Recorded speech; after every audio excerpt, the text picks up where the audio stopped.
Hello, আসসালামু আলাইকুম। কী অবস্থা ভাই লোক? আমি আজকে আপনাদের কাছে একটা অ্যাপ না হলে না হয় সেটা বলবো।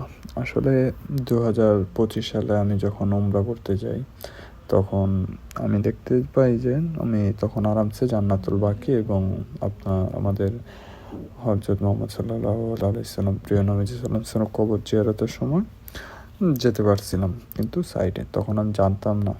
কিন্তু এই বছর যাওয়ার সময় দেখি যে একটা অ্যাপ লাগে।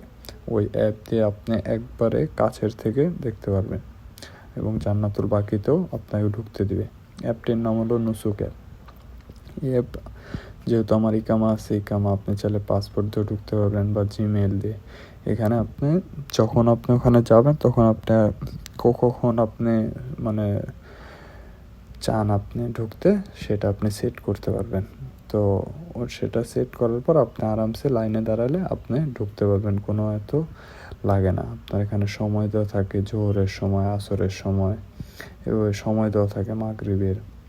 পরে আপনি এটা সেট করতে পারবেন। সেট করার পর আপনি আরামসে পরে রিল্যাক্সই করতে পারবেন। তো আমি এই বছর যাওয়ার সময় আমি জানতে পারি যে আসলে এরকম একটা অ্যাপ আছে। তারপর আমি ওই অ্যাপ নিয়ে একটু ঘাঁটি। এখন আপনারা যারা আসবেন তারা যেন কোনো সময় পিছনে দেখতে না হয় এবং আপনাদের যেন উপকার হয়, এটাই আমি চাই। আসসালামু আলাইকুম, দোয়া করবেন।